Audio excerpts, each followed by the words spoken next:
What's up, everybody? Welcome back to Free to Be.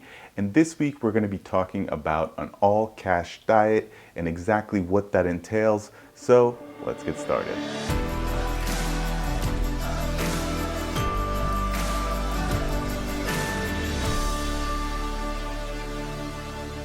Okay, and now as always, before we get started, if you're new to the channel, don't forget to go ahead and click the subscribe button down below. We cover financial literacy on this channel, and if you're new, you're not going to want to miss out on any of the content.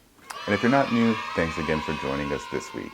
Okay, now before we get into this video, I do want to remind you guys that I am doing a $100 Amazon giveaway on this channel. And if you haven't seen the videos on how to basically qualify for this giveaway, make sure you click up here because you're going to want to see that in order to follow the instructions and enter the giveaway. Now, in order for that giveaway to become active, we need to have 500 subscribers on this channel, and that video needs to have 1,000 views and 100 likes.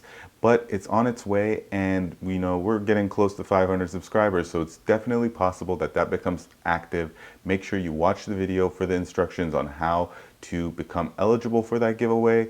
And again, it's completely free to you, so why wouldn't you just take a shot and see if you can win that 100 bucks? All right, so an all cash diet. I was thinking about this, over the past few weeks on how I can, take that next step and really get a hold of my daily spending activity. It's really kind of difficult sometimes when you spend money on charge cards or write checks out to people or have automatic payments going out, things like this, to really get a hold of your finances. So I was reading an article where they were discussing about several different ways that you can track it, and one of the methods that I read about was an all cash diet. Now, in order for this to work, you're going to have to implement it for at least a month, which I am going to be trying next month. So the month of January, I'm going to be trying to go the entire month with only purchasing things using cash. And that means that I can't, obviously I cannot go ahead and charge things on my card. I can't make online purchases from Amazon or any other online retailers. I can't use apps like my Starbucks app, my Dunkin' Donuts app, things like that. I won't be able to use. I'm going to simply be sticking with cash. And I think that by doing this, I'm really going to understand how much I'm spending on things on a day-to-day basis. This is going to be really, something different for me. I've never done this before, but I think ultimately when you spend cash, you're a little bit more, cautious on what you're spending on, but B, I think you get a little bit more of a gratification, when you actually make the purchase. Handing over someone, $10 and getting something back, I think is a little bit more satisfying than just charging it. You really understand what you're buying and the value that you are paying for it. Okay, and in order to do this, what I'm planning on doing is taking out, a balance every week at the ATM. So if I expect that I'm spending about $150 a week, I'm going to go ahead and get that money up front every week and go through it. And once I get to the end, that's it. So Friday comes around and, I'm out having drinks and I am on my last $20 and it needs to be a situation where I want to buy another round. I would actually have to go to an ATM to get that. And so that would probably make me reconsider whether I even wanted that drink or whether I should just, call it quits and go home. So for the month of January, I'm going to be trying that out and I will bring you guys my results as that happens.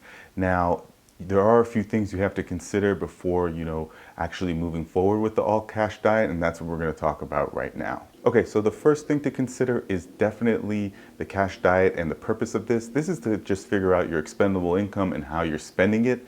This isn't going to really work for things like a student loan payment. You can't just walk down and pay that in cash. Mortgage or rent payments, you can't do that. That's not something that you can actually go and physically pay in cash. This is just for your expendable income, for things that you would buy outside of those recurring costs, like a car payment, student loan, mortgage or rent, insurance payments, things like this. Those don't count. So this is just figuring out what your expendable income is and how you're spending that. So the first thing you're going to obviously want to do is calculate your expendable income, which is really just what you bring in minus your savings and recurring expenses, and what's left over is going to be your expendable income. Now, the next thing you're going to want to do is you're going to want to figure out your withdrawal system. Now, this is what I was talking about doing on a weekly basis, but you can do whatever works for you. So if you want to do it once a month, that might be better for you, but you should definitely be cautious on how you're withdrawing. You don't want to do something where you're withdrawing every day, and you don't want to do it where I think a month might be too difficult. So you're setting up your withdrawal system if you're going to get it from an ATM, and just exactly how that's going to work for you, that's going to be important to consider before moving forward with, something like this. Okay, so the next thing to consider after those first two items is to make sure you're tracking your spending. So the way I'm going to be doing this is I'm going to be getting X amount of dollars out every week, taking X amount of dollars out every week in January. And as I spend that money, I'm going to be taking notes on my iPhone of what I'm spending it on, because it'll be easier to track that way, whether, it's a small purchase like a cup of coffee or, a meal out, whatever the case may be. I'm going to track that through my notes, because the whole point of this is to track that spending, to track what you're using, that expendable income on, so that you're not overspending. And having to force yourself to take a note every time you want to make a purchase will also kind of weed out those small unnecessary purchases you might end up making.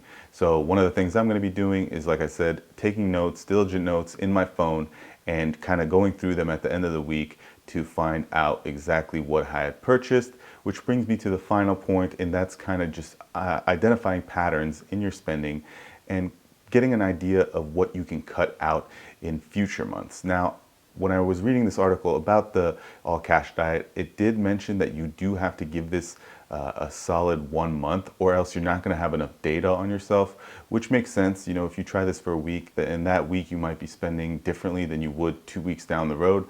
So definitely, if you're going to give it a try, do it for a month, take some good notes on yourself, and try to identify patterns and to really figure out what you can cut out and how much more you can move to saving or to paying down debts, or other resources that you might want to allocate that extra money to once you identify it in the patterns that you basically are figuring out through your note taking. All right, guys, well, that's all I had for this week. If you enjoyed this video, let me know in the comments down below. Don't forget to hit the like button for me. And if you're new and haven't subscribed yet, go ahead and click the subscribe button. It's absolutely free to you, and it really helps me and helps support this channel. So I really appreciate it. And we'll see you next week.